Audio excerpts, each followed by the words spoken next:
Unit 2 Section 2 the first Olympic Games الألعاب الأولمبية الأولى. We have here a new vocabulary of the passage. Let us discuss them together. Cadet means military pupil. Hostile, aggressive or unfriendly. Assembly, association. Plaudits, approval. Spectators, onlookers. Disconcerting, worrying. Punished, negated. Cater, provide food or meals for, feed. Splendid, wonderful. Contestants, competitors. Accommodate, take, يستوعب. Disqualified, incompetent. Irrevocable, final. Solemnly, formally or serenely, رسميا. Strictly, absolutely, على نحو جازم. Surpass, exceed بمعنى يتجاوز.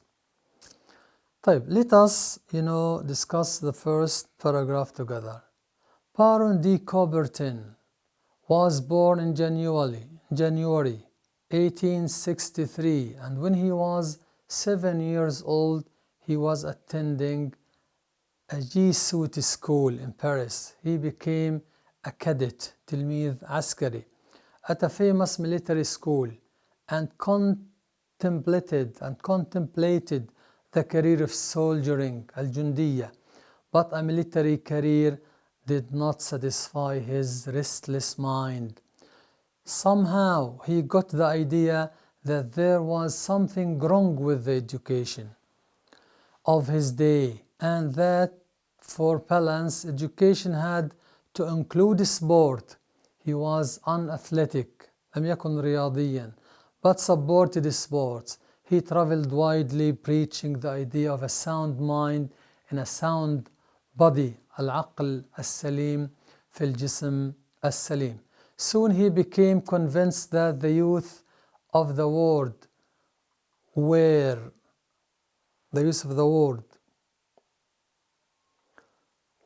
unathletic but supported ideas. He traveled widely preaching the idea of a sound mind and sound body. Soon he became convinced that the youth of the world were searching for a great peaceful force that would promote the understanding and encourage harmony among nations.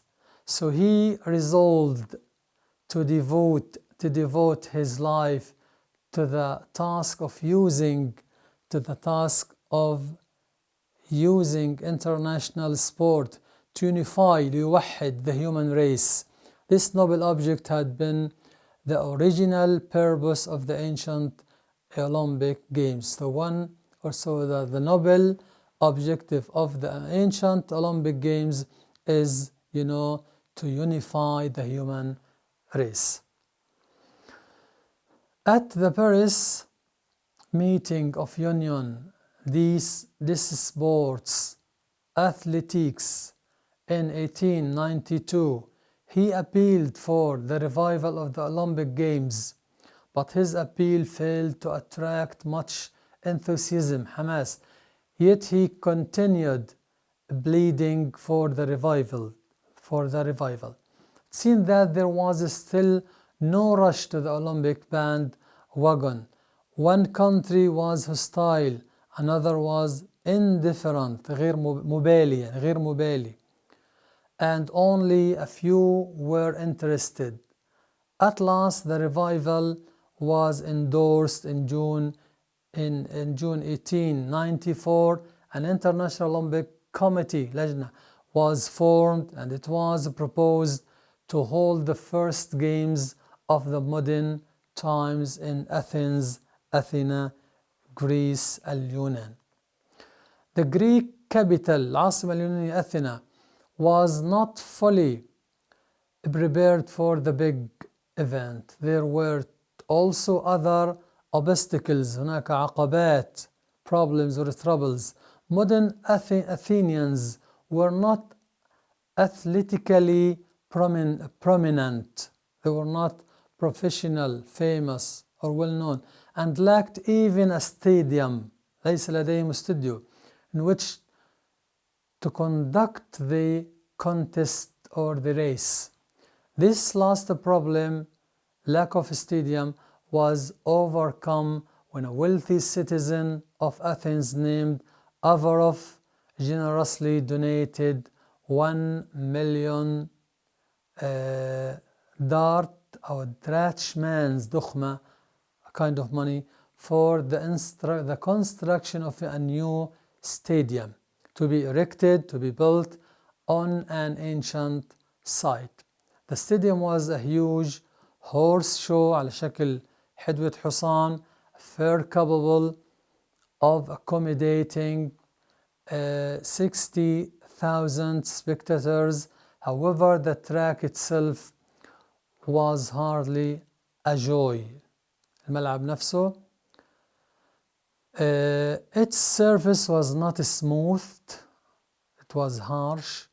The curves were so abrupt means حاد sharp, that competitors in the 400-meter race especially had to slow down or be swept into the marble railing.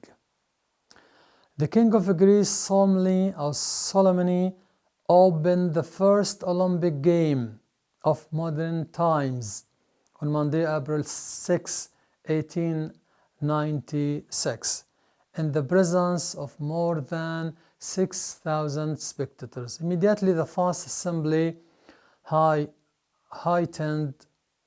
by the thrill, ithara, excitement of reviving the glory of ancient games.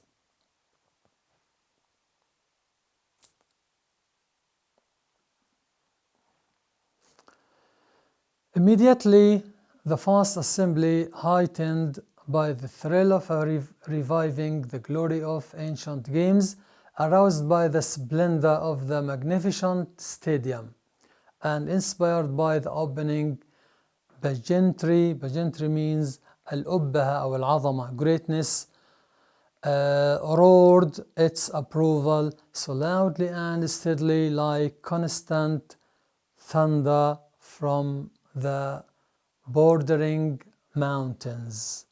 The games themselves lacked some of the smoothness that only experience would bring about.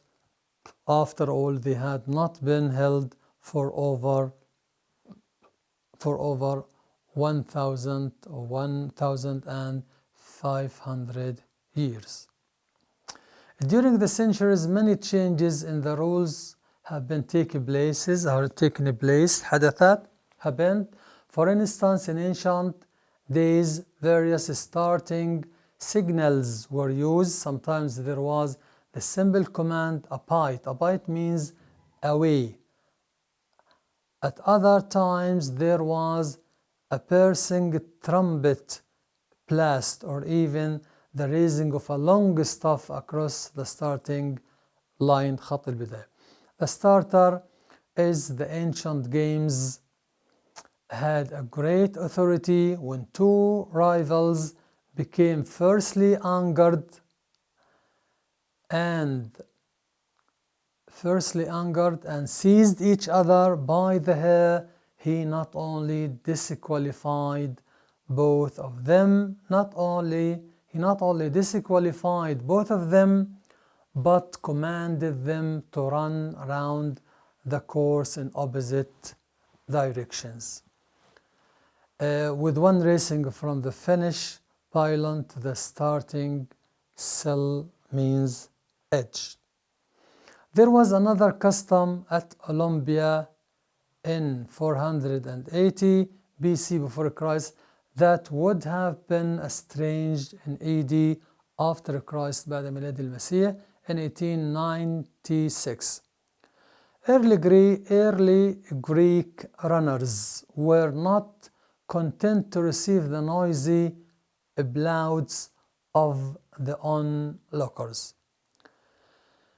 in the manner of warriors المحاربين who raised their own battle cries. The ancient athletes رياضيين shouted themselves hoarse as they dashed down the sandy course. Perhaps it is just as well that the habit of self-cheering تحية للنفس was lost through the ages, for it would be now be disconcerting to hear 9 finalists in the 1050-meter race rounding the last curve, waving their arms and yelling the national equivalent of hara, marha. Perhaps there was more color to the ancient picture. Certainly there was more sound. The early Olympics were also harder on the 3 Finnish judges. They were competent, واثقين. Their judgment حكمهم was respectable, and their decision was almost irrevocable. لا يمكن التراجع عنه. However, any judge who made a mistake would be punished. سيمنع أو سيحرم أو سينفى to the remotest part of the ancient world. This is طبعا the end of the paragraph number 1 in unit 2. This question will be taken into account in the lecture for more discussion, inshallah ta'ala.